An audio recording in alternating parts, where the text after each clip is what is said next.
rolling? Roll it. We're on it. Episode 27. 7. Moving right along.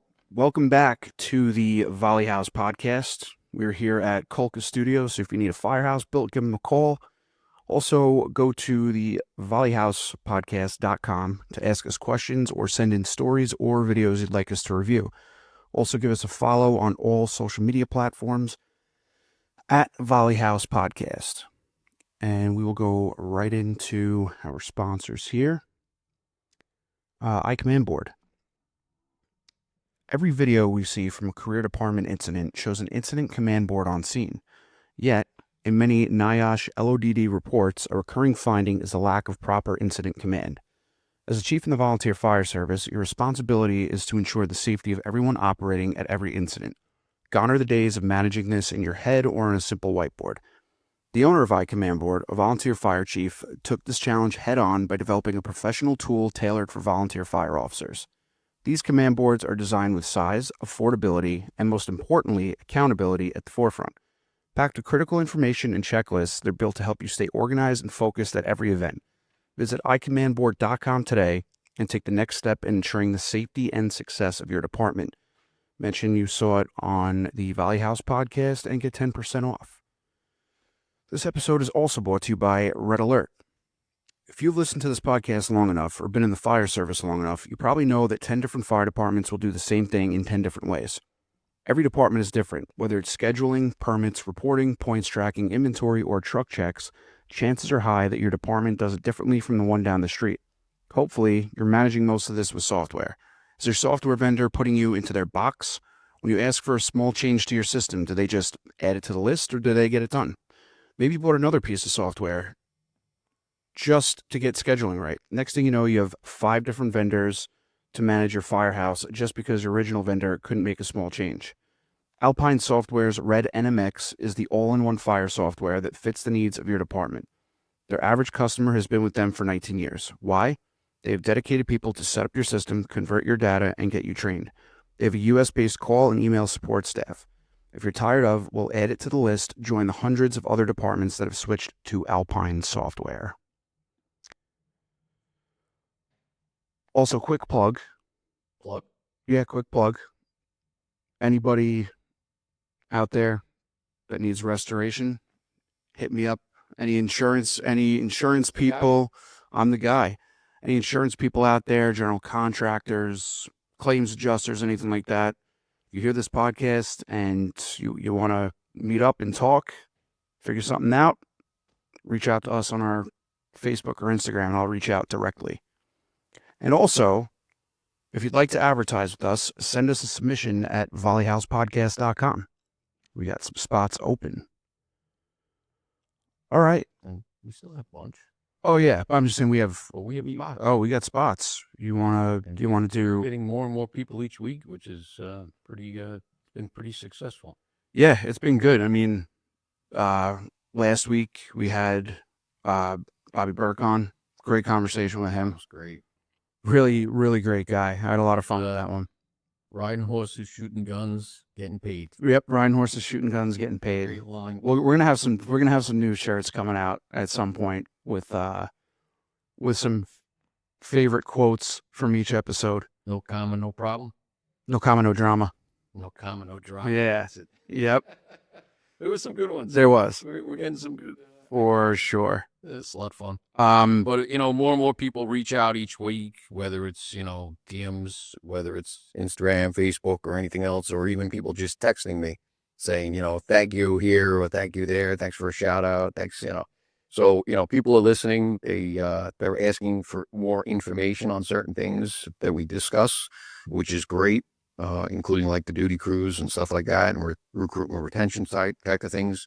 So, the information's getting out there and people are listening and they're sharing it. Some people are even doing some of it already and they're saying that it's working for them. So, we had a response for somebody down south that said they were starting to do some of the stuff we talked about and they are getting better camaraderie amongst the members. It's awesome. That's all this is about. It is just spreading the word. And, even what we have in store for this episode, a couple of people had sent us some submissions looking for help on certain things. Okay. So we'll go over some of that today.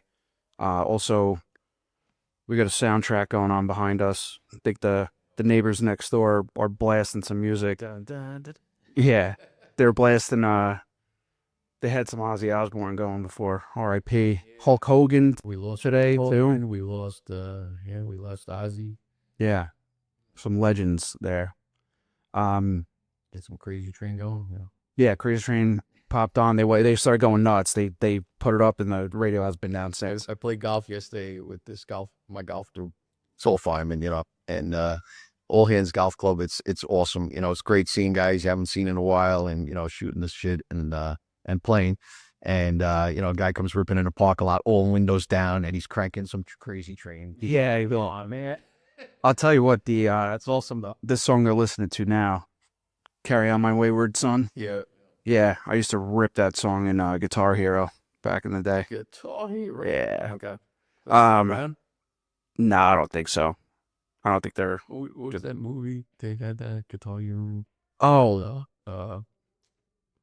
Couples Retreat. yeah. When they were working their way across the island, and they ran into the the people in charge, and then he played them Guitar Heroes. Vince Vaughn, that was awesome. Oh, yeah, classic. He's like ripping it. Let's hop into Suspended or Not. I got one that I think everyone knows about. I do. Got my glasses. These glasses. I tell you, it's a sunglass summer, man. Oh my God. Yeah, it's been. So you can go to frontlineoptics.com, use code VHP15 for 15% off. So this one, I think most people know about it already. Maryland firefighter floods baseball field with a fire hose after a baseball hit his car. Yeah, we saw that. Was it a line or was it a deck gun?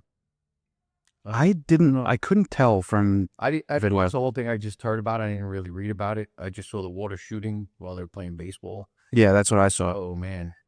Was getting ready to play baseball, whatever it was. Yeah, I don't know what goes on in people's heads.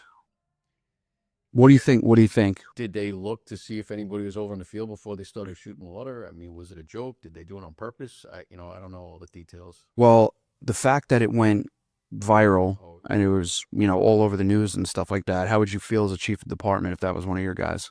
Well, I mean, if it's an accident, it's an accident. But I mean, if there was some sort of deliberate, What do you mean an accident? could they see the field where they were shooting it when it was going on? It sounds like it was deliberate. Like this guy got pissed off, came and flooded the field out because he was so pissed off that a baseball hit his car. Oh, is that what it was? Like I said, I don't know. Yeah, that's what the. Well, that's a problem then. I mean, if you can't handle yourself appropriately, and that may deserve a suspension. I mean, and it went viral. I mean, it makes the whole department look bad nationwide. I mean, Yeah. or even further. I mean, that's. I love to say slap on the wrist or something, but you got to control your emotions. 100%. Business, whether paid, combination, volunteer, you have to control your emotions as best you can. And sometimes it gets the best of us. And, I'm not going to say that I haven't done something or yelled at somebody down the line, because, sometimes you get in that boat and, it's a tough situation, but you need to control yourself. You have to respect other people. And even if they're 100% wrong, years ago, really dating myself, but I was kind of in the retail business. I worked for Macy's. I worked for a drugstore, Genevieve's drugstore back in the day, stuff like that. And even when I worked at Macy's, they send you through programs to take, and they teach you about the customer's always right, even if they're wrong, they're right. You always got to take care of people and respect people, and as best you can. And there's times where you tell them they got to go and whatever, or disperse, but you got to be very careful. But unfortunately, when you're in these types of business where you're dealing with people on a regular basis, and you need to control your emotions as best you can, and sometimes you're gonna get upset, you're gonna get pissed off, or somebody's gonna pull you aside and say, all right, enough, stop. I'll tell you what, I'm about to put my fist through that fucking wall next door. It's pretty loud. But like I watch a lot of these videos and stuff, and people like to torment people on purpose. Even with these cops, you put Oh, yeah. out in the cop's face, what's your badge number, what's your name, that's nonsense. It's bullshit. People should not be doing that. And are cops sometimes wrong? Yeah, they are. But, when people deliberately start doing things and pushing people and pushing police officers, firefighters, or anybody else, you've gone too far. 100%. And you need to step Get your back. ass kicked. Yeah. And, sometimes I really do feel it. Sometimes people need a good punch in the face, and it will straighten them out and make them think twice about what they do, the way they drive. Obviously times have changed, and I'm not about violence or anything like that. But, when we grew up as kids, it was a little different. You did something wrong, you basically pretty much didn't do it again because you got, your ass kicked, or, you got a punch in the face from another kid or a person, because you fucked up. You didn't do it again. Yeah. So, and now, we're to the point where people push people way too far, way over the limit, and you got to control your emotions. So, like I said, I don't know all the details in that, but it's probably dependent. This person really, they screwed up bad, and Yeah. I think doesn't look good for anybody. It doesn't look good for the department. It doesn't look good for the community. The people that were supposed to play a game, that screws up schedules and everything else. And, um, unfortunately, he may deserve a suspension. I wouldn't be shocked if this guy got tossed.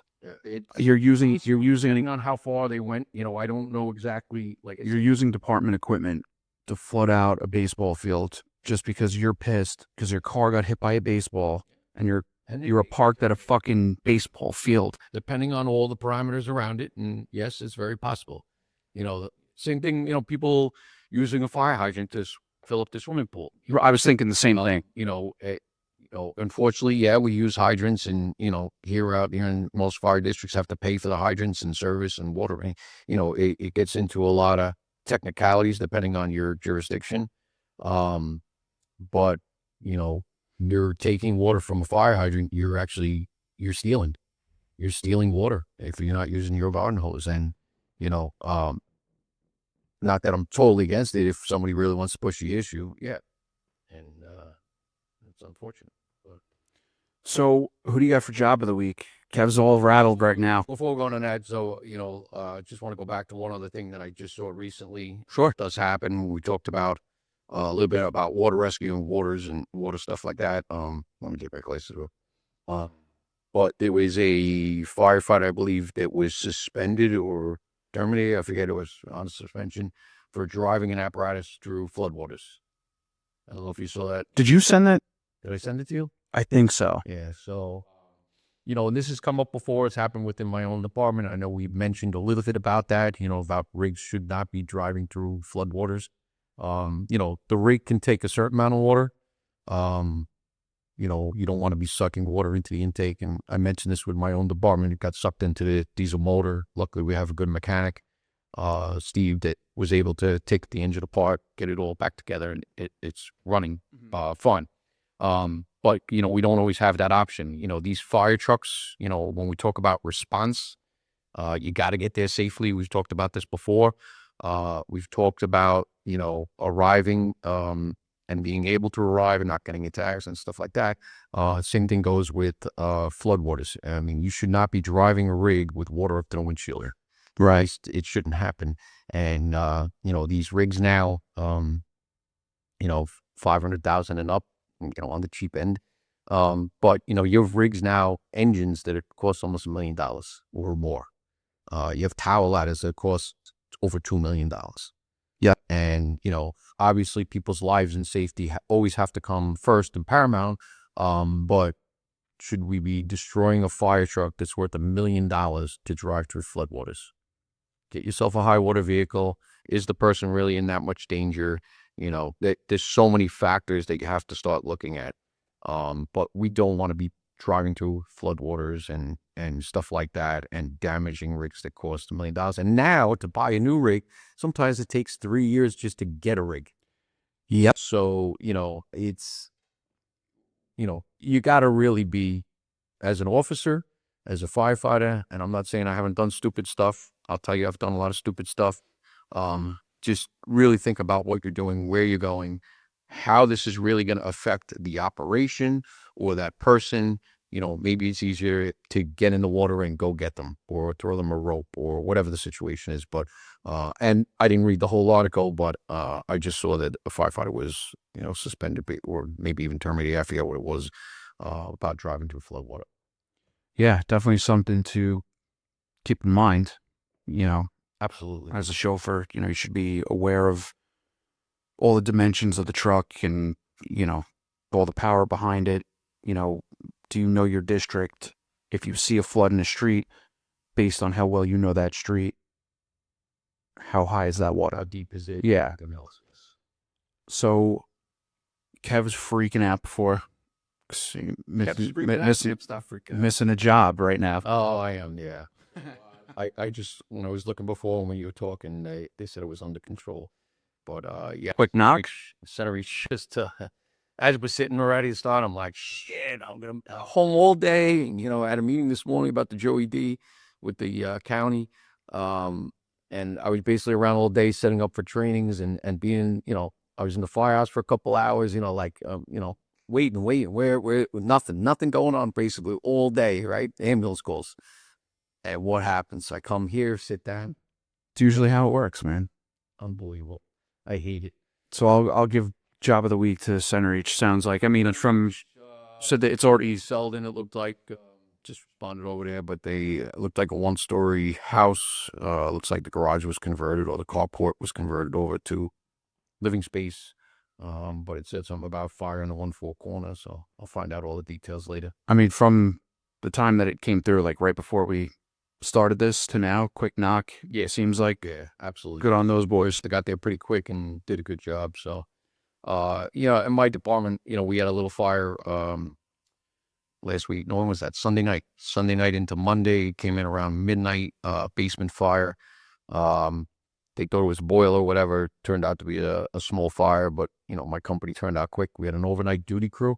Nice. So six firefighters were on the duty crew. They were responded from home, but they got on the road very quickly. And we also turned out our ladder truck out of my station as well. So awesome. The guys did great. Hook and Ladder Company in Setauket. Stepping up to the plate, getting there quick and knocking the fire down before it went any worse. It got any worse. So, love that. That is why we're here. So it's good to have people that are committed, that are going to turn out quickly and do the job. So I'm proud of them. And it's a good feat. So these crews, like I said, we do in-house crews and we also do at-home crews. So the way my department does it is in the 7 nights, we have 3 companies, 3 stations. Each company does 2 nights a week. So my department does usually Tuesdays and Fridays, and then each of the other companies have their days. It's the same every week. And then the Sunday night, the 7th night, is the duty company for the month. So my company, Hook and Ladder Company, is the duty company for the month. So we pick up every Sunday night as well. So they either do 11 at night till 5 in the morning. It's 6 hours if you do a crew from home. It's 4 hours if you do it in-house. So that's how we work our point. You get 1 point for a duty crew, and then all the calls you respond on. So so they picked up Sunday night. We had 6 people. Turned out quick, like I said, and it was in the other station area, and they got there quick. But I do got to give a shout out. I'm going to do it again. Terryville Fire Department.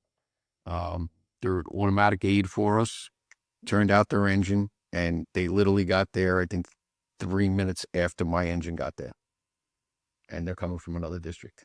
That's good. That's what you want, though. Turn out. And, it's great that we have these automatic and mutual aids and stuff, but you got to turn out for these departments. My guys just turned out.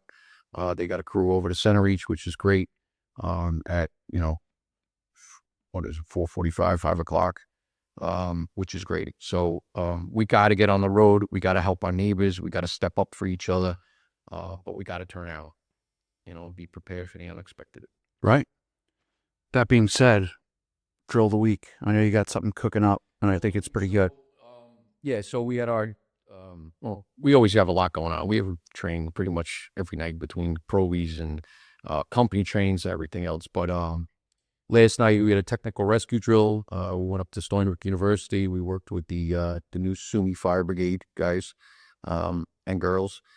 But we went over to their firehouse building, and we did a victim down on the ground. They went off the roof. We lowered a firefighter down, packaged them up in a reeve sleeve, sent a second rescuer down to assist, and then up to the roof, brought the victim up, and we went over everything. And then after that, the second drill was we had a injured person on a roof that we needed to package and lower down to the ground. So the mannequin ended up on the ground. We didn't have to bring it down. But it worked out great. So, yeah, a couple hours of drill, working all together. And, we've been inviting the SUNY Fire Brigade at Stony Brook University to work with us. Is that what they're calling them? What's that? Is that what they're calling them?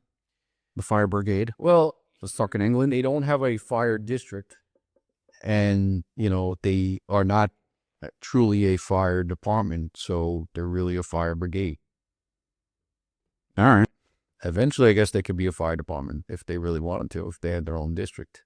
But, the SUNY campus is, now it's involved in 3 districts. So, the majority of Stony Brook University campus is in the Setauket Fire District, even though it's Stony Brook. The Stony Brook Fire Department covers the West Campus and stuff, a bunch of dorms and some other buildings, the cogeneration plant, and some of the sports field areas. And then they have now moved into the Gyrodyne area, SUNY, and they have the research and development over there and a couple other buildings. And that's in Stony Brook's district. And then Gyrodyne goes into St. James. I don't know if any of the Stony Brook complex is considered part of St. James's district, but it's definitely Stony Brook and Setauket. I was going to say, I think St. James It's not that far. I know it's not that far, but I just feel like it's a little stretch, but It's not that far. Gyrodyne, and a big portion of it is in St. James's district. interesting. But I think it's just Setauket and Stony Brook. What about those other drills that you were talking about? Other drills, one is tonight, and the other one's going to be Sunday, but we're actually doing meter training. So we've talked a little. And just real quick, like people listening to this, we did this the week prior, so the timeline might be a little messed up. They're going to see this episode next week. Oh, that's right. We'll put this out next week. Yeah, so we're getting ahead of the game. But yes, so this happened last week when you're watching this. But I have a nice little drill planned for meters and monitoring. We don't do a tremendous amount of training, but we use meters on a regular basis. And, we did a couple of shows. We talked about meters and monitoring and your safety and toxic atmospheres and LELs and all of that. Even when Salvis and Bobby was here from the hazmat guys. But, I think it's an area that we really need to work on a little more. And we were going to do a different drill, but I decided on this. But so it's going to be a couple scenarios, basically. So we'll do some classroom inside, go over meters and stuff like that. Then we're going to shoot outside 2 different stations. One is going to be an odor of gas in a building, which we get all the time. And we actually have propane. We made a hookup into our training trailer, which is set up like a house. It's got a couple bedrooms, kitchen, the whole 9 yards, living room. But we put a gas line into the building. There's an electric stove there, but there's a gas line behind it. So we're going to leak a little propane into there, not to make it dangerous where it's going to blow up or anything. We'll be very careful about that. But you should be able to get a reading with the Sensit meter, and we'll see if they can get an LER. I don't know if we'll have enough in there for that, but they'll see it on the meters. So they'll have to mask up, full gear, SCBA, shoot in there, find where the source is, shut it down, and then, go about their business. The second part of that is going to be we have a back apparatus bay just for our antique. We're going to have a partner saw inside leaking gas. So they're going to have an odor of gas in the garage. They're going to go in and find the source with the meters. And then the final scenario is going to be a CO emergency. So we have an actual CO detector that we put in there, battery operated. We're going to run a generator in the back corner, get some CO in there, get the alarm activation, and we're going to tell them that we have some people sick with an alarm activation and see how they respond to an actual CO emergency. The generator, we're going to leave it running outside. Once we get some CO in the building, we're going to run it outside. So they'll go in with their meters, find the source, realize it's generated too close to that building, and shut it down and ventilate and everything. So it should be pretty good. I like it. It seems very practical because a lot of the time you don't. Yeah, like it's I've always found it tough to drill with meters because it's more so just awareness, Correct. where you know how they work, you kind of know, what gases they pick up and what to look for, but to your point before, how often are we getting a chance to drill on that practically? Correct. So I like those. Those are all great A ideas. lot of times, and I say this a lot, and I've been teaching meters for quite a while, but I see a pretty big gap when it comes to first responders. If you get into the hazmat world, they teach you meters, you have a general understanding, a little more than the regular average firefighter. But the regular average firefighter, and yeah, we have these single gas meters or 4-gas meters. We have, TIFs or sensits or back racks, to find gas sources and stuff like that. But, how much training do you really get on it? Most people have never taken a formal meters class. And a lot of times they're not even really taught the ins and outs of what you're actually interpreting when you're looking at the meter itself. So I think it's very important that, firefighters are trained properly in the use of meters. The other one is thermal imaging cameras. I think it's another area where people that don't know enough about it. We put cameras on these rigs, we put meters on these rigs. And, yeah, if you're the officer, most likely you're probably the person going to be using it. But now we're starting to see smaller meters like these Seek ones, which was part of our sponsor. The cameras. Yeah, the little mini imagers that every firefighter can wear now. So what is it actually you're looking at? Can you actually identify things, or is your brain functioning enough to look at that image and say, this is what that is? But I think it's very important. And if you start looking into NMPA and everything else, it tells you all firefighters are to be trained in thermal imaging. All firefighters should be trained in metering monitoring. And, we push this stuff to the side and we say, let's worry about hose lines. Let's worry about the important stuff. And yeah, it is important. Where are you really going to hit yourself hurt? Right. And I think too, like, and I've talked about this even when Bobby Salveson was on, that, like, when you hear, oh, we're doing hazmat refresher tonight, it's like, oh, another hazmat refresher. And I say it all the time, but the last time I had that hazmat refresher, it was Mike Monaco from the hazmat guys, and the spin that they put on those classes, I was like, I was so locked in, so engaged.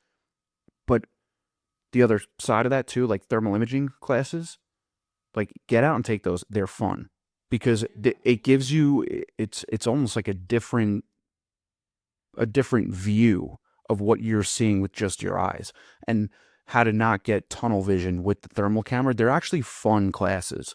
So, like, if you have the right instructor in pretty much anything, they can make it halfway. 100%. And I even see it with hazmat.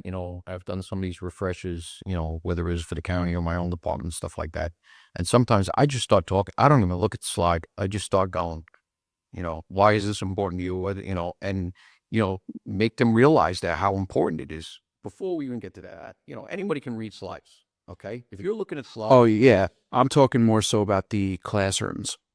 The what? Like the classroom sessions. Yeah, absolutely. Because slides, I'm freaking ADHD. I can't do the slides. I need, unless it's like you said, visual. It's good for people right to look at it, or a picture, and unless it's a good instructor. Right, but a good instructor, a guy like Mike or Bobby, or some of these guys that I've worked with, in New York City, they make it fun. Mark Hamilton, I'll give him a heads up. He probably doesn't watch this, but he's in Florida, retired now, but he wound up as a lieutenant in hazmat.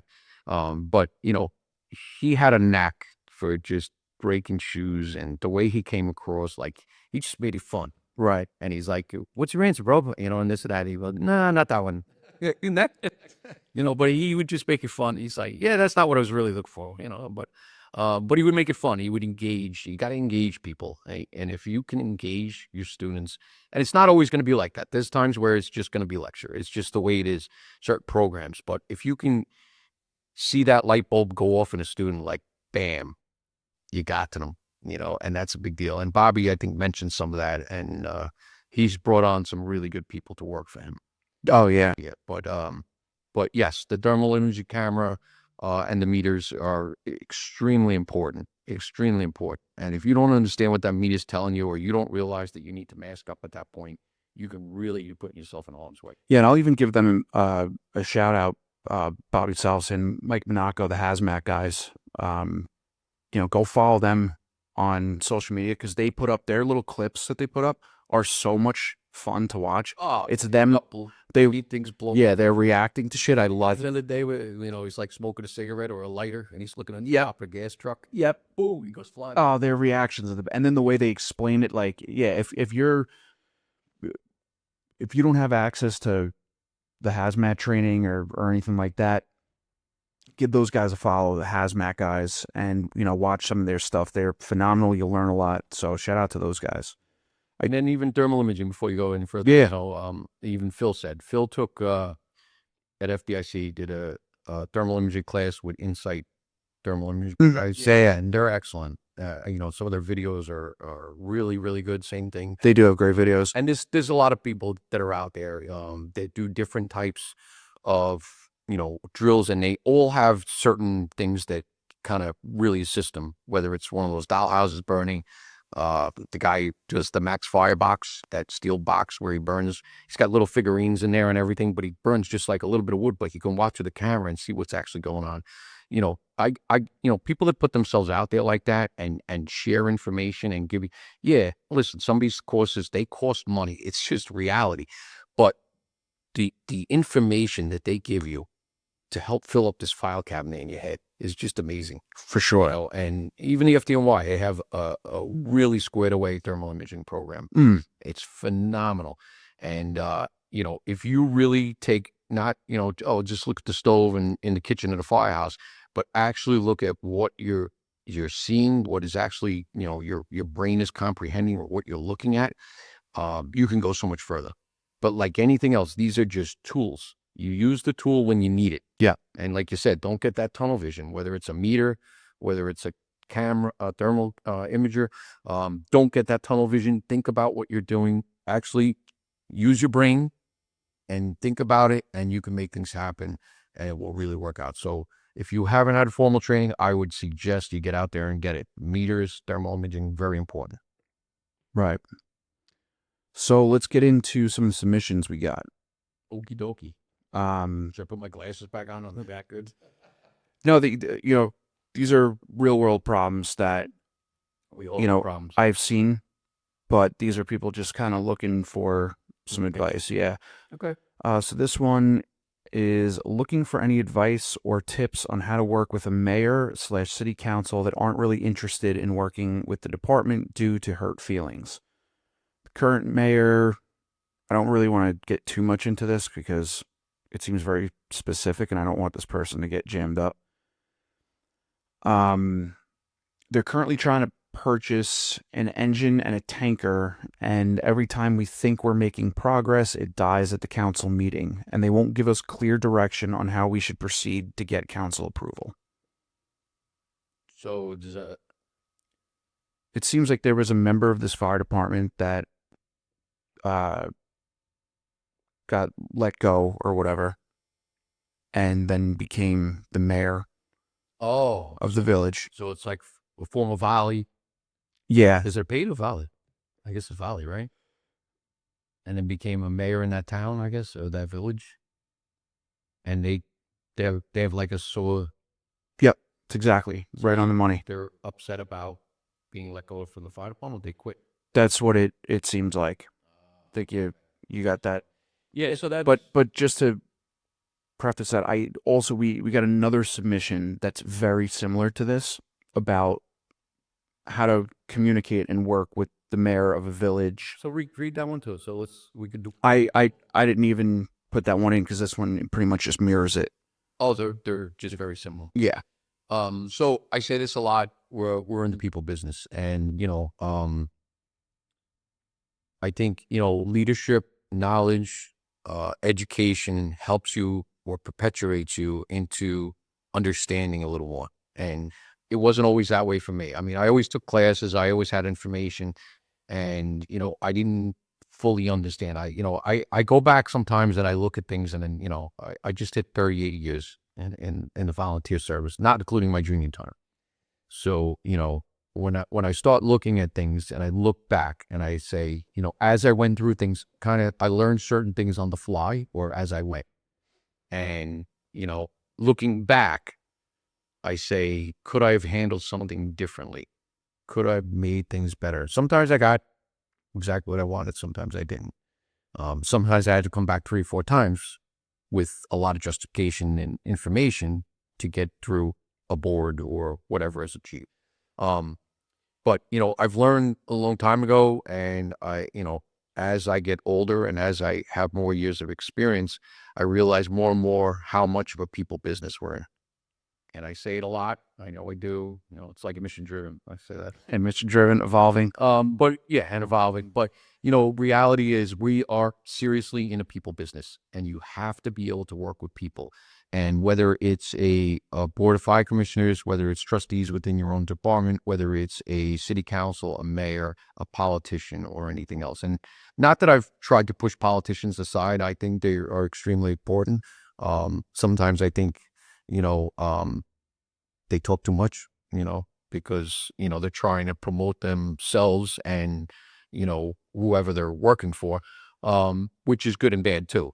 But it's about people, and we have to be able to speak with people. We have to be able to talk to people. And, sometimes I've came up, harsh and wrong. And, sometimes I was 100% right for the reasons of why I did things. But looking back, I realize more and more how important it is. We need people to understand what we're about, what we do, and why things are so important. And there's a difference between needs and wants.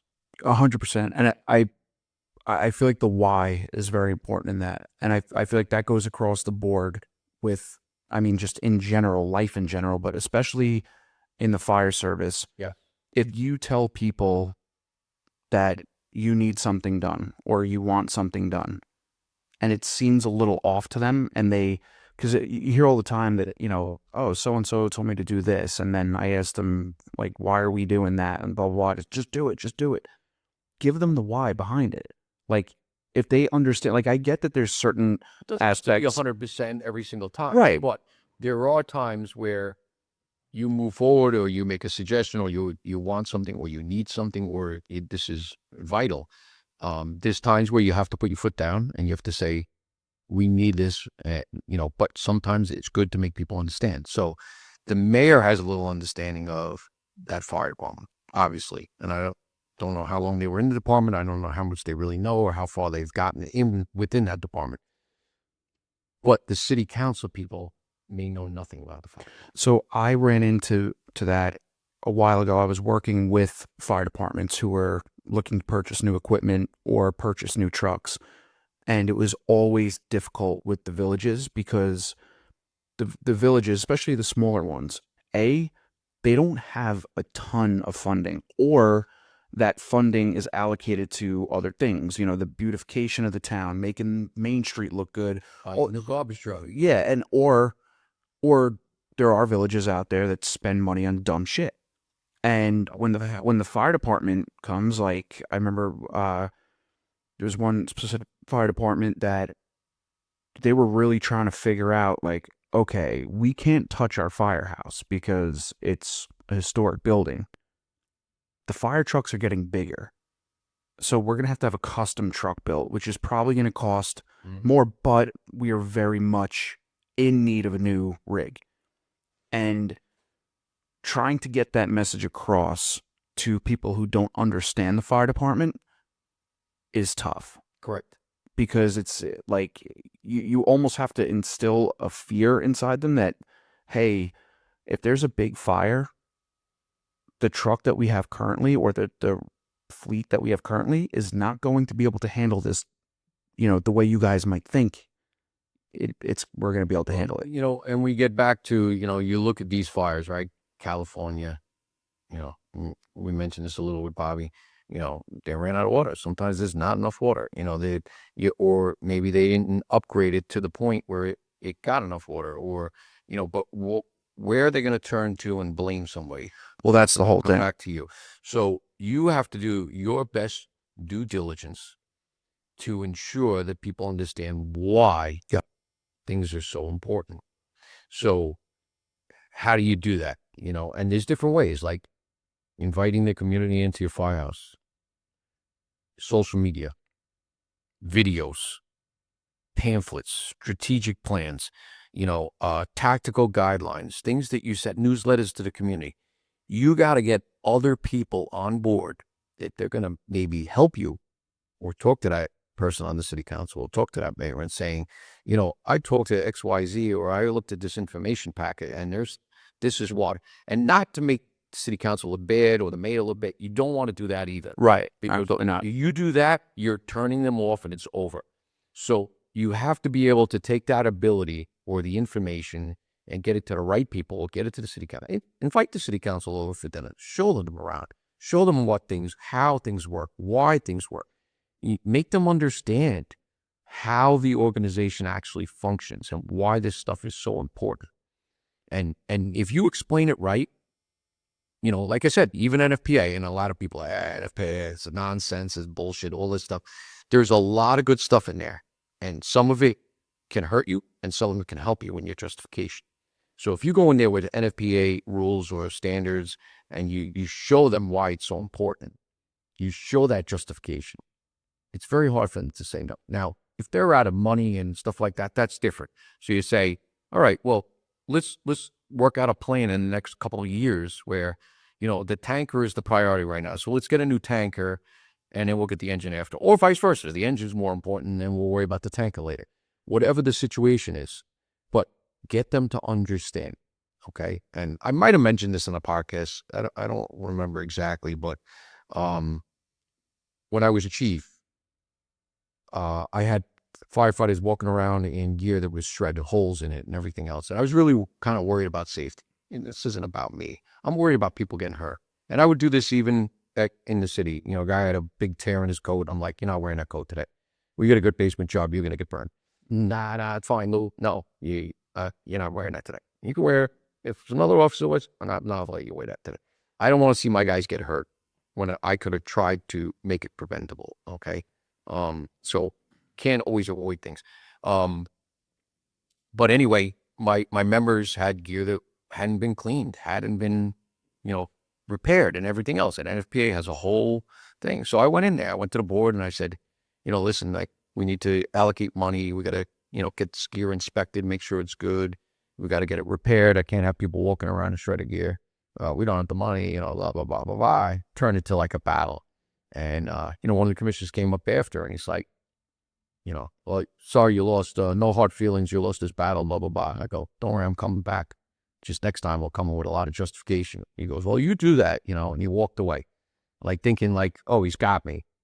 And I went back and I got a bunch of information. I looked at all this different stuff. I went to NFPA, looked at stuff, and then I started questioning the board. And that's how I got it passed.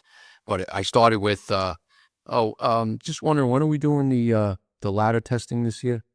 And they're like, oh, chief, we're scheduling that for, August, this week. I said, okay, I just want to make sure I have it on my calendar. I go, oh, when's pump testing this year? This, and then I said, why do we pump test?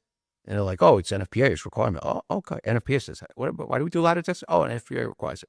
Why do we do, and I went down the list of all these things that we do. And I'm like, how often we put ladders up? How often you put your gear on? How often do you actually pump that truck? How often you put your gear on? And I went back and forth.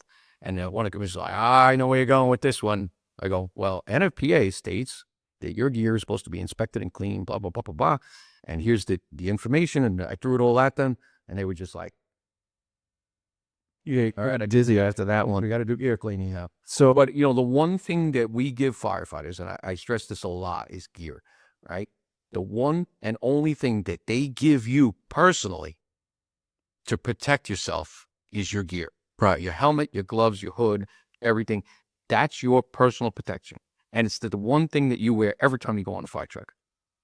You might not touch a halogen. You might not touch a hose. You might not touch a piece of hose on that particular run, but you got to put gear. Right. So your gear you have to take care of. And, I went on a run the other day. We had a car overturned, responding down, on a rescue truck.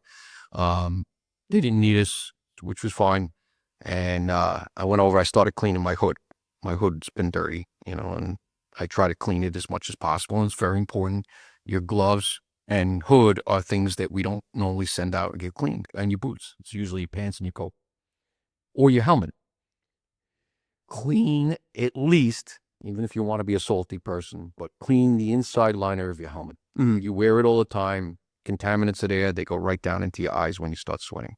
All right. Your helmet is extremely important. Your hood, right?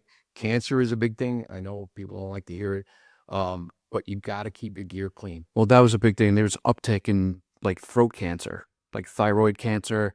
And they found out it was because people weren't cleaning their hoods. And what do you do? What do you put on every time you put your gear on? Put your hood on, and you sweat. And it just sits right on your neck the whole time. But you got to clean. You got to clean your hood. You got to clean your gloves. You got to clean your boots. You got to clean the inside of your helmet on your own, and do it on a regular basis. I know it. Listen, clean is the new salty, they say, and it's true. Why go down there in nice clothes like I am right now, put on my gear, and come out, my white shirt is dirty. Right. I mean, if I'm going in a fire and I get dirty, all right, that's if that happened before I was then here, I would have turned around and went. Then you're fine with it, yeah. Center reach, but it is what it is. I might have changed my shirt, I don't know, but you gotta clean your stuff. So one of the guys was like, he goes, "Wow, you clean it by hand?" I go, "Yeah, I always clean it by hand. I don't throw it in." It actually ruins the elasticity and everything else, but if you clean it by hand. Yep. But I hung it, I dried it, and I wore it, yesterday again. So it's take the time, take care of yourself, take care of your gear, make sure you wear it properly on a regular basis. It's going to protect you if you take care of it. Right. If you don't, you can get into a jam. And just to get back to this thing with, with the mayor and the city council, yeah, which is fine. All the things that you had said, Kev, get all that information. That way you can present it. But at the same time, if you look at most politicians out there, they're in it for themselves. From there, politics. Yeah, I hate it. It was on board. I hate it too. But what I'm saying is, people always ask, "What's your platform?" And I go, "I don't have a platform." Right. You have to deal with people like that. You also have to make them understand that the fire department is a very influential group of people within that community. It is. So depending on how big it is. Right. But still, people, if you have a social media page, the people in the community want to follow it because they want to see what's going on. Okay. You have a lot of influence on that social media page. And that doesn't mean to bash a candidate or anything like that. You should absolutely not do that. But what I'm getting at with this is that the mayor or people on the city council, they want to look good. What you mentioned before, bringing them into your firehouse, collaborate with them on, or join. Well, this one seems like it was somebody who's already there, but yeah, like make them understand that they want the fire department in their corner and work with them hand in hand to help build that relationship and make it more solid, so that in a case like this, you'll have more of a chance of getting this thing passed, whether it's getting a new tanker or a new engine. Absolutely. And getting back to my own department, when I got on the board, the commissioners prior to me being on the board, I think twice, maybe even 3 times, tried to float a bond for a new firehouse. Our firehouse was old, it was small, it was falling apart, a lot of issues, so we really needed to do something, and, it was a problem. And one of the things we did was we created a community committee. I remember that, yeah. The civics and everybody else involved. We had them choose a couple of people to put on this committee and all have conversations and really talk about stuff and get them understand, walk them through the firehouse, show them why, that people are getting dressed right next to the exhaust pipe or right next to the rig where somebody's going to get hurt, having one small female bathroom because the firehouse would built long before females were in the fire service, showers, everything. The importance of things, even coming back from an ambulance call, like getting blood on you, having wash stations and stuff like that, and getting them to see why it was so important that we needed to do something about this firehouse because it was a problem. Right. And once they started understanding and going back and reporting to their own groups, it became a tighter, cohesive unit that all voted for this bond. And similarly, you can do that with your city council or other people that are looking to run for positions on that city council or running for mayor. Bring them in, let them understand, maybe get them to ride along with you on a couple calls Yeah. and show them why this is a problem. The rig's old. We don't have seatbelts, and somebody's going to get hurt or killed. We have to take care of our people. We have to take care of our community, and we need to invest in the fire service, which we don't do enough of. But a lot of that is because we close the door and we single ourselves or bring ourselves away from that community. And we need to bring the community kind of in, or we have to go out to them and show them how important we really are. 100%. So the next submission that we got, somebody wanted to have us discuss hurricane preparedness for fire departments, which I know we could do a bunch of episodes on this alone. We could talk for 2 days on hurricane preparedness. Yes, A lot of it depends where you're located. correct. Are you a coastal community? Are you not, I don't want to say rural, but like, here on Long Island's hurricane prone, but out east, there's some communities where it's like rural out there, but they're still going to be impacted by high winds, stuff like that. So there's a lot to unpack, but I would say besides your typical, hey, we got a hurricane coming tomorrow, let's go to the firehouse, get all the saws out of the truck, start them up, get them revved up. That seems to be like the go-to for hurricane or storm preparedness. Yeah, snowstorms or anything else, get fuel up, everything, have everything ready to go, stuff like that. But there's so much more to that, and getting back to the people, how are we going to take care of your members and your members' families, because they're impacted too. Mhm. And if you're not home with your family and they have a problem, who's taking care of them? So, it's more than that. Like, sometimes when we have storms and, obviously we open our firehouses to our members, or we'll have cell phone charging stations for our community so that people can come in and charge the phones because we have generators in our firehouses. But you got to have contingency plans. And maybe we could spend a little more time in a whole episode on this instead of just trying to chat about this in 10 minutes. But you got to have backup plans, contingency plans. Like, do you have another place that you can put your apparatus and rigs if things go wrong? Right. And I was, You have like something set up with the town highway department, DPW, sanitation, or somewhere else that you can go if things go wrong in your firehouse. Like, let's just say firehouse goes on fire, or a tree falls on it, blocks it, or, whatever, it gets flooded. Like, what can we do? Can we move apparatus and have a secondary location that's higher off the ground that's not going to flood? Okay. And, I see this a lot in different areas of the country, whether it's paid or volunteer, people, doing the social media. Look, our firehouse is flooded, water up to the running boards and this and that. Like, why didn't you move your rig out of there? One rig went on fire and they pushed it out into the flood waters more because the electrical was, well, why didn't you put the rig somewhere else on higher ground? Okay. And, there are spots, even if it's outside, unfortunately, in the middle of a storm, it might be better on top of a bridge somewhere than in the firehouse. right. You know what I'm saying? Because we still have to be able to respond in certain entities. Now, there are departments that are very strict, right? A ladder doesn't go up if it's over 35-mile-an-hour winds. If there's lightning, we don't put ladders up. You have all these contingency plans, right? You should have something in place.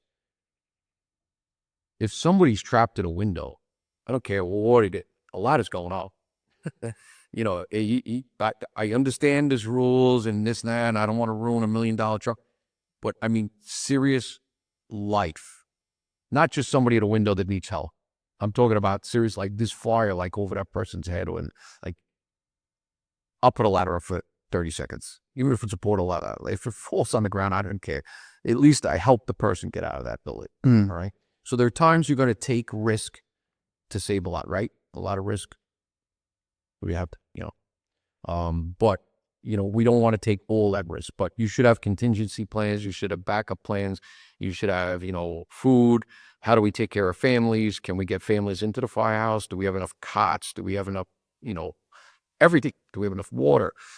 But you got to start thinking about this well ahead of time, not the night of the storm. Right. I see even, other departments, they do this. Like, if they wait till the last possible second to say, Maybe you guys should go down and fuel up the trucks. And we got a snowstorm coming. Yeah. Why didn't you think about that 3 days before? Sometimes you don't know, but I mean, a lot of times in advance. There's a possibility, that we could get 26 inches of snow. Maybe we should get ahead of the game. It's 5 days out. It's no big deal. It'll probably be nothing, or vice versa. It looks like it's nothing, but it turns into a big storm. Right. You should be telling people the day of. Hurry up, go down there, take care of your rigs, get the firehouse squared away, go get food, all this stuff. Oh, and by the way, you got to take care of your family. Yeah, I would say, because I'm just thinking back to Hurricane Sandy, and that hurricane, I mean, granted, it was like a superstorm by the time it hit us, but still fucked the island up. And our chiefs at the time were pretty proactive in saying, hey, we're going to have a standby here. Do what you got to do at home. We'll have shifts and stuff like that, that people can work and overnight and whatnot. But I would say, for the time being, at the very least, to what Kevin was saying, contingency plan. Also, really get a feel for your district. Like we kind of said before, what parts of your district flood? Are you close to the water? What are the flood zones? Because there are the chances you're going to get the mandatory evacuation, and you're going to have people that are not going to evacuate right away, but might say, oh shit, this is getting pretty bad. Like, we should start evacuating. But now it's a little tough for them to get out. Like, to your point, positioning the rigs. If you're at a coastal community, maybe have the high water trucks just for the time being close to that area, just in case you do have some people that are like, oh, absolutely. Absolutely. I'm just saying, for now, like, think about that type of shit. Take a look at your district. What buildings are there? What communities are high risk? Are there communities in your district that have a ton of giant trees, that could fall into houses? It's not always about the flooding and the storm. It's the winds. Right. I mean, we have a lot of large oak trees, maples, and locusts, everything else on Long Island. And, listen, and pine. But, are you prepared to navigate your roads when trees are coming down? Exactly. Do you have enough saws and stuff that you can cut through to get to it? Or being more proactive. Now, obviously, we don't want to be out there in the middle of a storm, right? Cutting trees down and stuff like that. But, at some point, is it safe to be in this area? Is it not safe to be in this area? Should we be in this area? You got to be very careful. The other thing too, and I'll say this quick story, but the down power lines during a hurricane, when pretty much all the electricity is out, when you're driving down a road, you're not going to see a down power line until it's right in front of your face driving a truck. It's raining, the windows are fogged up, and everything. And then you have, too, depending on your district, newer paved roads with the lines in them. The paint has that metallic material in it that is a conductor. So if you have fences, so if you have power lines across the street, be aware, because I think it happened over here. It was a firefighter walking around on the street. It was a newer paved street with that metallic paint. Primary was down on the street and it was electrified. All he did was step on the paint, and it shocked him enough to just make him fall down. Like, it didn't electrocute him, but it's still like, whoa. Like, that's... What was it? A chief the other day just was killed driving a rake. I don't know if it was an accident or whatever, but the power line wound up hitting the rake, and when he went to open the door or whatever, got zapped, and it was killed. So, check the electric meters too, and make sure you guys understand how to use those as well. High voltage, low voltage, understand the different types of wires. It's for the newer guys. If you have a phone line or a cable line and stuff like that, or even a messenger cable, it's on, if a power line is touching one of those, it could backfeed through the cable. 100%. Through anything. The message. So, don't let your guard down and just be like, well, that's cable line or this and that. Look at what else is going on in that area that could be causing a problem. Yeah, amplify your size up, and during a hurricane, for sure. One of the things we did in my department is all our rigs have a tack stick. It's an electric. That's what I was talking about. Not everybody has it, but you can go up to it and see if there's actual power. And even if there is no power, you should still treat it as if it's 100%. as if it gets backfed or something else hits it. It may get energized down the line, but at least you can check real quick to make sure that there's no power. So you have to be very careful. But storm preparedness is a big deal, and you have to be ready for just about anything. And Yeah. you don't know what that might be. You don't know when it might be, but you have to have plenty of plans and contingency plans. Just because your firehouse is in the spot, like if things go wrong, what's your backup plan? Right. And also the fact that it depends, like Hurricane Sandy, we were taking 911 calls. We were responding during the storm. I remember in the middle of the night being called down to Babylon because half the town was underwater. But if you have like a category 3, category 4 hurricane here, chances are you're not going anywhere until that storm's passed, for the most part. Most likely, You're not going to be taking rigs out in wind that's ripping that fast when shit's... like I said, really is going to be depending on what's going on. I mean, if we're just sailing live or we're doing work that is Right, I'm talking about a category 3, category 4, category 5 hurricanes. Yeah, so you have to also plan for recovery. Not like, necessarily, body recovery or anything like that, but just after a bad storm. I think it's very important for civilians in general to be prepared to handle an emergency on their own as best they can. And, some of that, and my personal belief is when you get a driver's license, you should have to take first aid and CPR.